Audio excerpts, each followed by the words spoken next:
Hello and welcome to another Wolftime gaming video. Today I'm going to be unboxing Star Wars Armada Rogues and Villains expansion pack. I'm really looking forward to getting my hands on this one. One of the main reasons is because it's got the Millennium Falcon in it. While I've been playing games of X-Wing, it's not the same on bigger vessels, so getting the miniature Millennium Falcon on the tabletop is really quite exciting. Before we get opening the actual box though, as usual, let's get the kettle on.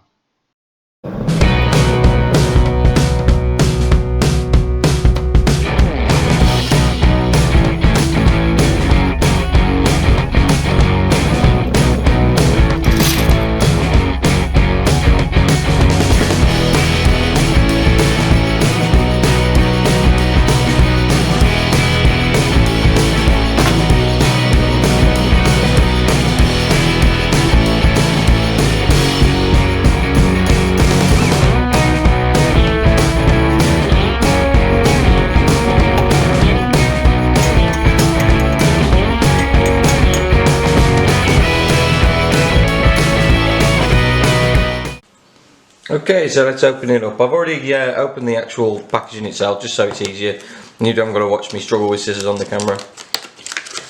To start off, you've just got the standard sort of pack of dials and things really.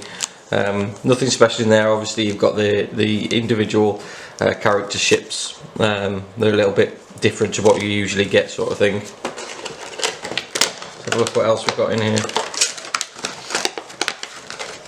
I'll remove this. Just the standard packaging really just shows your components list.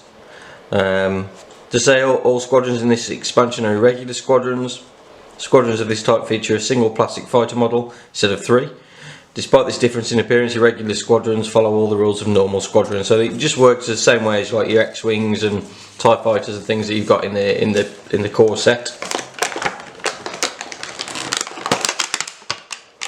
Packaging now. Get these bits out now. Okay, so you got the cards and things. I'm going to open that up in a second.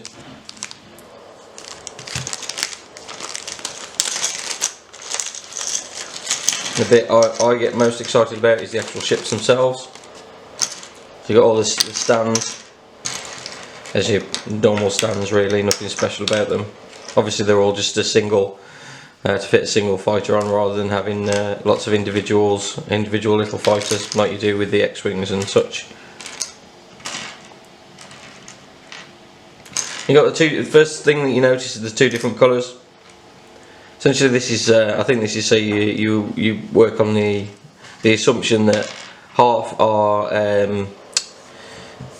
rebels and half are Imperial, or Imperial aligned. The hound's tooth there, I think. That's pretty cool.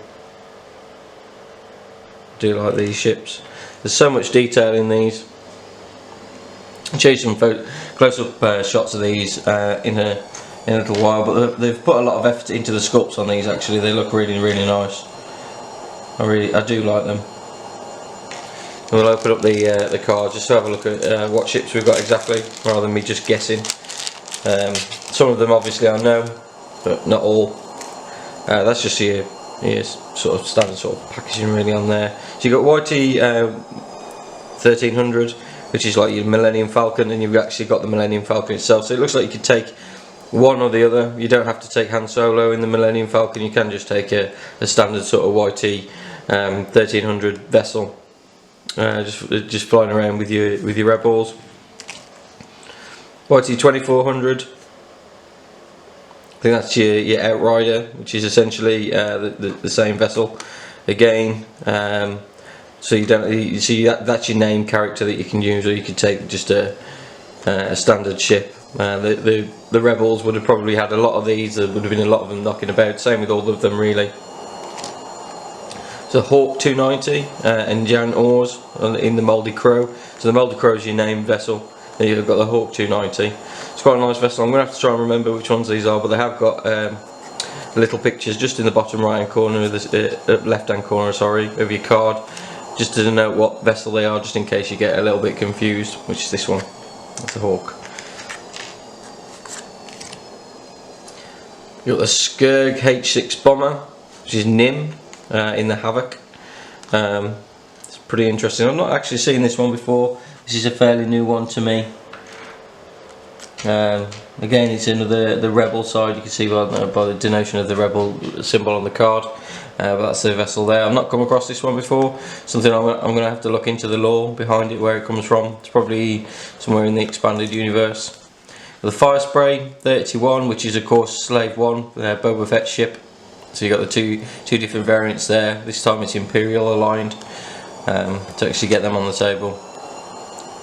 YV666, which is the Houndstooth. Yeah, I thought I recognised that one. I think there's a version of this you can actually get in X-Wing as well, which is Bosk's ship.